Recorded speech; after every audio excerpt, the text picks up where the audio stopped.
Welcome to my online classes. आज हम बात करेंगे आगे बेसिक मैक्रो इकोनॉमिक्स कॉन्सेप्ट के बारे में। यह है हमारी class number 2 of basic macro economics concept. पिछली क्लास तक हमने पढ़ा था इनकम क्या होती है, या फिर इनकम के बारे में हमने पढ़ा था कि इनकम कितने टाइप्स की होती है। हम आगे बात करेंगे अब बेसिक मैक्रो इकोनॉमिक्स कॉन्सेप्ट और कौन कौन से होते हैं। जो आज का हमारा पहला कॉन्सेप्ट है वो है goods.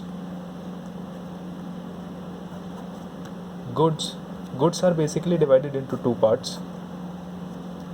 They can be intermediate or they can be final goods.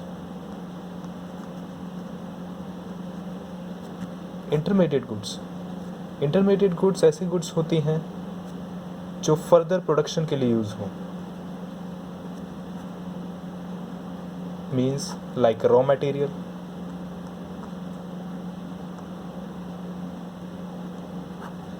Example लेते हैं हम स्टील का। Steel is a raw material. इसे हम यूज़ करते हैं फर्दर इंडस्ट्रीज़ में या फिर फर्दर मशीनरी बनाने के लिए। फाइनल गुड्स ऐसी गुड्स होती हैं जो कि लास्ट स्टेज पर होती हैं प्रोडक्शन के।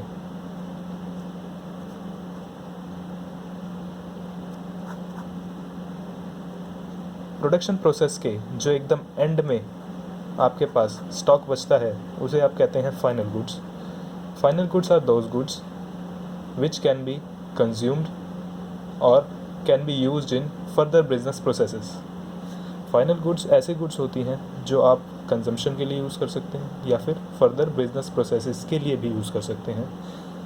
एग्ज़ाम्पल लेते हैं, आपने स्टील को यूज़ करके एक मशीनरी प्रोड्यूस की।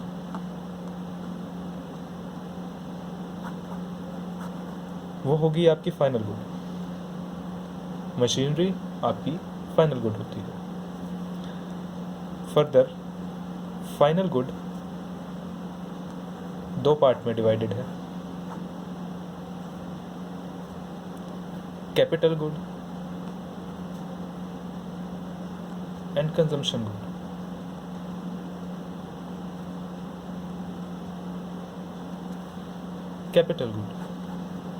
Capital goods are those goods which are used in further productive activities.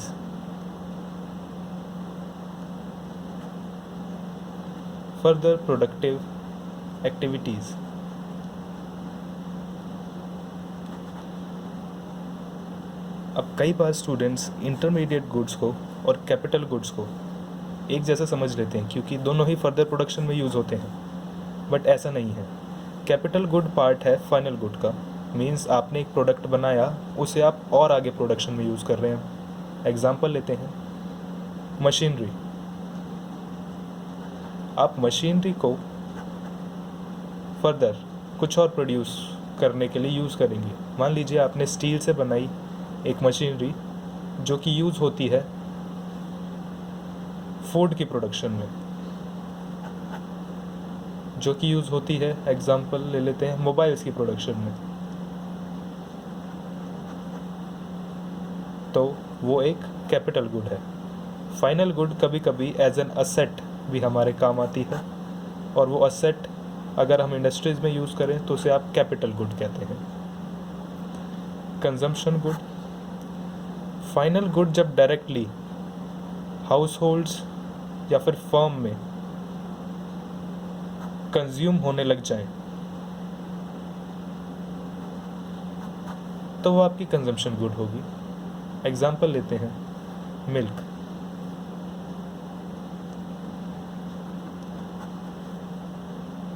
Milk अगर स्वीट मेकर यूज़ करे तो उसके लिए वो इंटरमीडिएट प्रोडक्ट है। मिल्क अगर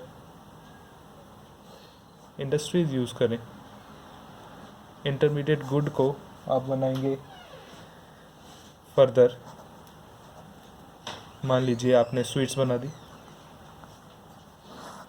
अब उन स्वीट्स को आप यूज़ करते हैं फाइनल कंजम्पशन के लिए। पहले आप मिल्क लेकर आए, मिल्क एक इंटरमीडिएट गुड है, उस इंटरमीडिएट गुड को आपने स्वीट्स में कन्वर्ट करा, स्वीट को आपने कंज्यूम करा, तो स्वीट्स आपकी कंजम्पशन गुड होगी। एग्ज़ाम में इससे रिलेटेड 1 मार्कर और 3 मार्कर्स बनते हैं। क्वेश्चंस क्या हो सकते हैं? क्वेश्चंस आपसे पूछ लेंगे milk used by a baker, या फिर milk used by an industry, तो वो क्या है, इंटरमीडिएट गुड है कि फाइनल गुड है? तो आप उसका आंसर देंगे वो एक इंटरमीडिएट गुड है। अब आपसे कोई पूछे furniture used by an household, furniture जब कोई एक घर यूज़ करता है या फिर हाउस होल्ड में कोई यूज़ करता है तो वो क्या है, कैपिटल गुड है कि कंजम्पशन गुड है या फिर फाइनल गुड है? वो फाइनल गुड तो है ही, लेकिन वो एज अ कंजम्पशन गुड भी कहलाएगी। क्यों? क्योंकि हाउस होल्ड उसे यूज़ कर रहा है अपने डेली यूजेज के लिए, ना कि फर्दर प्रोडक्शन के लिए, तो वो आपकी कंजम्पशन गुड है। अब जो हम नेक्स्ट कंसेप्ट की बात करेंगे वो है stock and flow variables. Stock variables क्या होते हैं, या फिर फ्लो वेरिएबल्स क्या होते हैं? स्टॉक वेरिएबल्स ऐसे वेरिएबल्स होते हैं या फिर ऐसे कंसेप्ट्स होते हैं जो चेंज होते हैं over the point of time. कुछ ऐसे कंसेप्ट्स जो over the point of time change होते हैं। एग्जाम्पल लेते हैं, या फिर कुछ ऐसे कंसेप्ट्स जो over the point of time measure करे जाते हैं। एग्जाम्पल लेते हैं, बैलेंस शीट।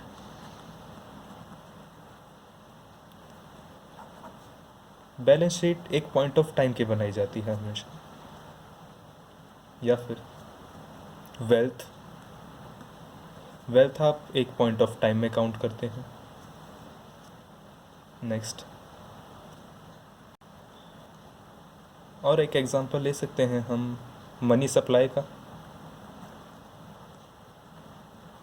मनी सप्लाई आप देखते हैं कि एक पॉइंट ऑफ टाइम पे कितनी मनी घूम रही है पूरी मार्केट में या पूरी इकॉनमी में। अगली बात आती है फ्लो वेरिएबल्स क्या होते हैं। फ्लो वेरिएबल्स ऐसे वेरिएबल्स होते हैं या फिर कुछ ऐसे कंसेप्ट्स होते हैं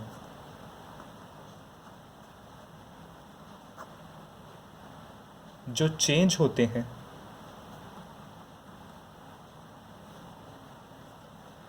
over the period of time. कुछ ऐसे कंसेप्ट जो चेंज होते हैं over the period of time. Example लेते हैं,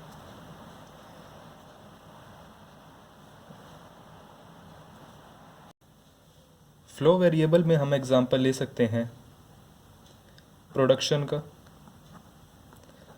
आप बताते हैं प्रोडक्शन एक पीरियड ऑफ टाइम में कितनी हुई है। सेल का, एक पीरियड ऑफ टाइम में कितनी सेल हुई है। या फिर आप बता सकते हैं एक पीरियड ऑफ टाइम में आपका एक्सपेंडिचर कितना है, सेविंग कितनी है, एसेट्रा एसेट्रा। आप स्टॉक और फ्लो वेरिएबल को एक ऐसे कंसेप्ट समझ सकते हैं जो कि पॉइंट ऑफ टाइम और पीरियड ऑफ टाइम से डील करते हैं।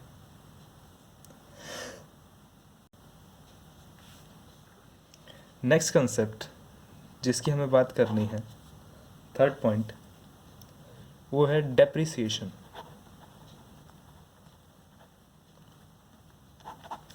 डेप्रिसिएशन क्या है?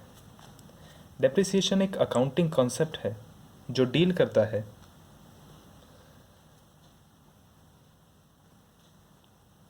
Change in value of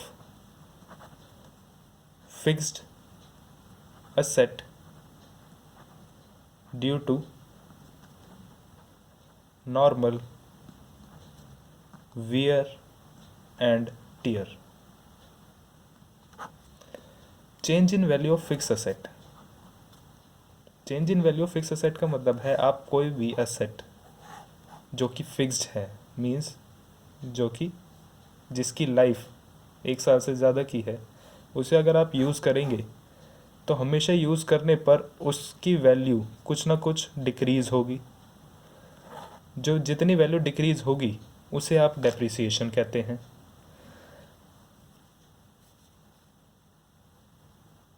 fourth point, जो नेक्स्ट पॉइंट डिस्कस करने का है वो है investment.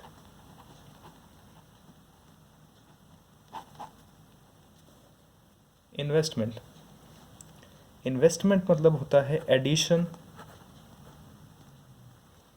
To the capital stock. Addition to the capital stock इसका मतलब क्या है? इसका मतलब ये है आप इन्वेस्ट कर रहे हैं या फिर एडिशनल कैपिटल लेकर आ रहे हैं, या फिर एडिशनल कैपिटल लेकर आ रहे हैं फॉर द बिजनेस, ताकि फर्दर प्रोडक्शन बढ़े या फिर और इनकम जनरेट हो। इन्वेस्टमेंट का पर्पस होता है इनकम को इंक्रीज करना या फिर एक इनकम स्ट्रीम बढ़ाना। अगर आप इन्वेस्टमेंट एक पर्टिकुलर प्रोजेक्ट में करते हैं तो वो आपको कुछ रिटर्न देता है। रिटर्न देता है तो वो आपकी कैपिटल वैल्यू को बढ़ाता है या फिर आपकी नेट वर्थ बढ़ाता है। तो इन्वेस्टमेंट मतलब होता है addition to the capital stock.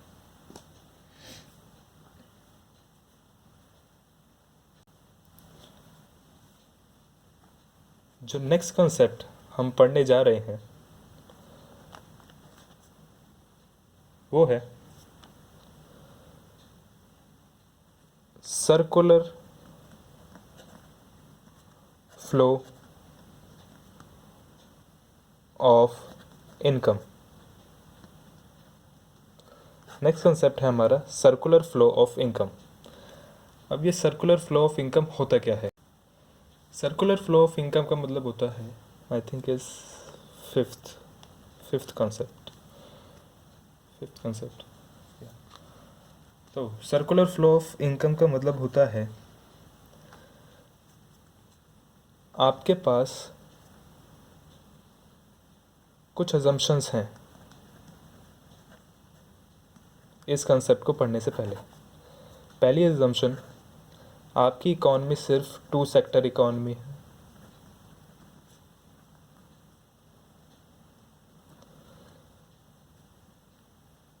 Means इसमें गवर्नमेंट का कोई इंटरवेंशन नहीं है, इसमें फॉरेन मार्केट का कोई इंटरवेंशन नहीं है।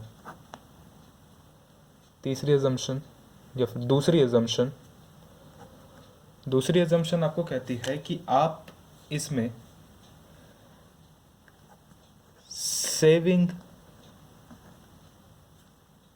ज़ीरो लेकर चलते हैं। मीन्स आप इसमें सेविंग फंक्शन को इंक्लूड नहीं करते। इसके साथ हम आगे बढ़ते हैं। आप 2 सेक्टर इकॉनमी में हैं, इसका मतलब क्या है? आपके पास 2 चीज़ें हैं, एक हाउस होल्ड और एक फर्म। एक हाउस होल्ड और एक फर्म। हाउस होल्ड फर्म को फैक्टर्स ऑफ प्रोडक्शन प्रोवाइड करता है।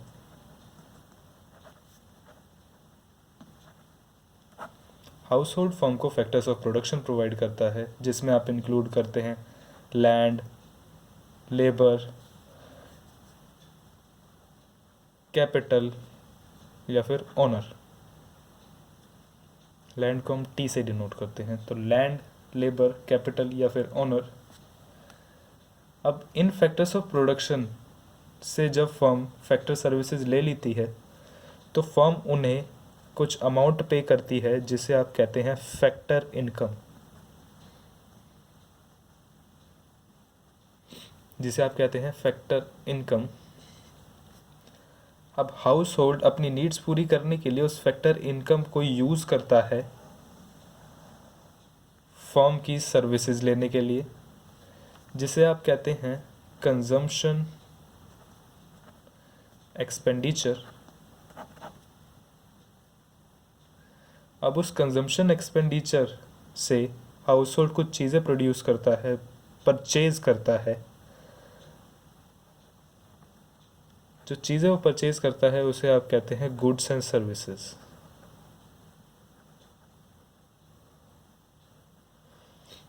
टू सेक्टर इकॉनमी है, सिर्फ दो चीज़ें हैं, एक हाउस होल्ड एक firm. Household factors of production provide करता है फर्म को, जिसके बदले फर्म उसे देती है फैक्टर इनकम। अपनी नीड्स पूरी करने के लिए हाउस होल्ड स्पेंड करता है वो इनकम, जिसे आप कहते हैं कंजम्पशन एक्सपेंडिचर। उस कंजम्पशन एक्सपेंडिचर को देखकर फर्म हाउस होल्ड को गुड्स एंड सर्विसेज प्रोवाइड करती है। ओके।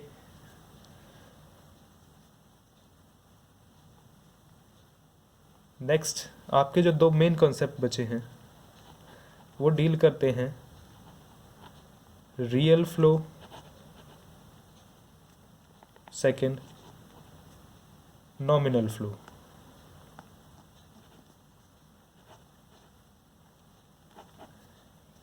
ये पूरा का पूरा साइकिल या फिर ये पूरा का पूरा सर्कुलर आपको सर्कुलर फ्लो ऑफ इनकम के बारे में बताता है।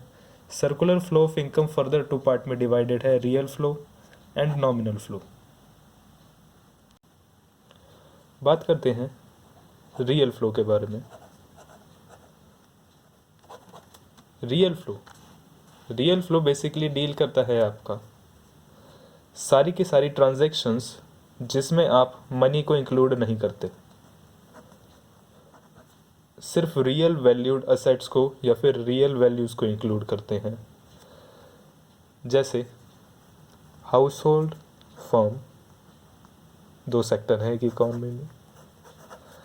हाउस होल्ड प्रोवाइड करता है फैक्टर्स ऑफ प्रोडक्शन, फर्म उसके बदले उन्हें प्रोवाइड करती है कुछ factor income. House hold provide करता है goods and service, house hold provide करता है फैक्टर्स ऑफ प्रोडक्शन, फर्म्स उन्हें प्रोवाइड करती हैं फैक्टर इनकम।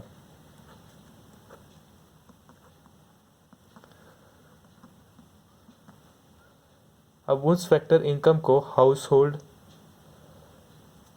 एक्सपेंडिचर कर देता है, जिसे आप कहते हैं कंजम्पशन एक्सपेंडिचर। अब उस कंजम्पशन एक्सपेंडिचर के बदले firm goods and services provide करती है हाउस होल्ड को।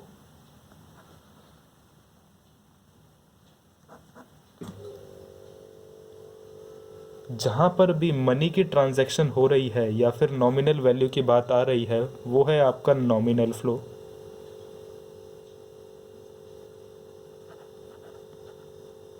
या फिर मनी फ्लो।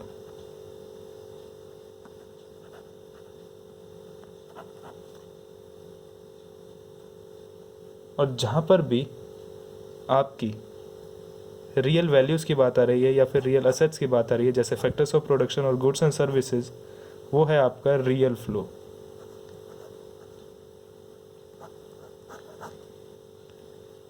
ये दो बेसिक कॉन्सेप्ट्स हैं जो आपको पढ़ने पड़ते हैं या फिर आपको पता होने चाहिए बेसिक मैक्रो इकोनॉमिक्स पढ़ते time. Hope you like this video. Thank you.